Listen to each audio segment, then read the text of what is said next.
Hi everyone, today I'll talk about survey research and data types. Survey as human research. In research of human subjects, a survey is a list of questions aimed at extracting specific data from a particular group of people. Surveys may be conducted by phone, mail, by the internet, and sometimes face-to-face on busy street corners or in malls. Surveys are used to increase knowledge in fields such as social research and demography. Survey research is often used to assess thoughts, opinions, and feelings. Surveys can be specific and limited, or they can have more global, widespread goals. Psychologists and sociologists often use surveys to analyze behavior, while it is also used to meet the more pragmatic needs of the media, such as in evaluating political candidates, public health officials, professional organizations, and advertising and marketing directors. A survey consists of a predetermined set of questions that is given to a sample. With a representative sample, that is one that is representative of the larger population of interest, one can describe the attitude of the population from which the sample was drawn. Further, one can compare the attitude of different populations as well as look for changes in attitudes over time. A good sample selection is key as it allows one to generalize the findings from the sample to the population, which is the whole purpose of survey research. Then I'll talk about data types. In order to handle data obtained by survey, we need to understand data types and basics of statistical manipulation.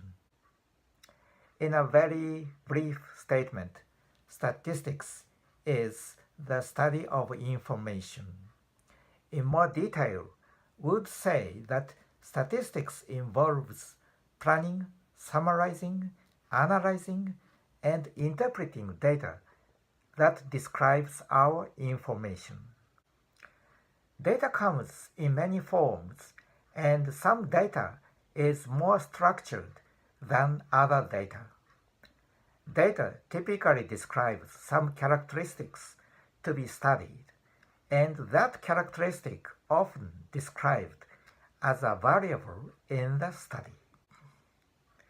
Quantitative or qualitative. Quantitative data always measures or counts some characteristic.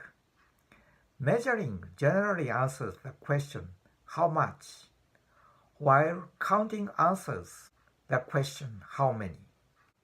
The number of patients at the local hospital is quantitative data, since the answer involves a count of the number of patients. The distance between your home and your place of employment is quantitative data, since the answer involves measuring the distance. Quantitative data is always numerical. Qualitative data is information that labels or ranks items, but does not measure or count them. If we collected information on the model of motorbike owned by each student at a local nursing college, that data would be qualitative, since the motorbike models are only labels. If we ask patients at the hospital whether they were very satisfied, dissatisfied or very satisfied with a particular treatment they had recently experienced. We would be ranking their satisfaction with that treatment. The results would be qualitative data. Even if we asked them to rate the treatment on a scale of 1 to 5, we are still ranking their satisfaction since the location of the numbers are somewhat arbitrary. In other words, qualitative data may be numerical or it may not be numerical. Next, discrete or continuous. Continuous data allows for a smooth variation of values from one extreme to another. Generally, if the data requires measurement, answering the question how much, the data is probably continuous. More specifically, if various fraction or decimal values are acceptable, then the data is usually continuous. The number of liters of gasoline purchased by each customer on a particular day would be a continuous variable. Discrete data comes in discrete or separate values. Generally, discrete data answer the question how many, and counting is required to obtain the answer. Fraction and decimal values are permitted only when gaps remain between the allowable values. The number of children in each family of a village would be discrete data. Then I'll talk about nominal, ordinal, interval, or ratio. The identification of data as one of these four types is to identify how much structure there is in the data.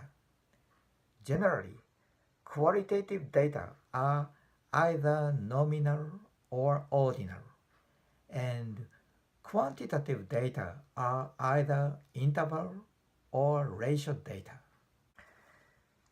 Nominal data has the least structure if values are simply labels and cannot be ordered or ranked with any meaning.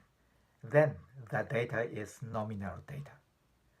The colors of cars in the parking lot will generally be nominal data because the values would be recorded as red, green, white, and so on.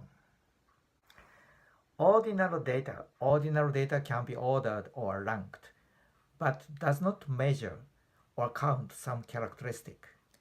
Asking about satisfaction of a product or service generally involves a ranking. Interval data does measure or count some characteristic which gives differences between values a meaning, but ratios of the values have no intrinsic meaning. Ratio data also measures or counts some characteristic, and the ratios of the values do have an intrinsic meaning.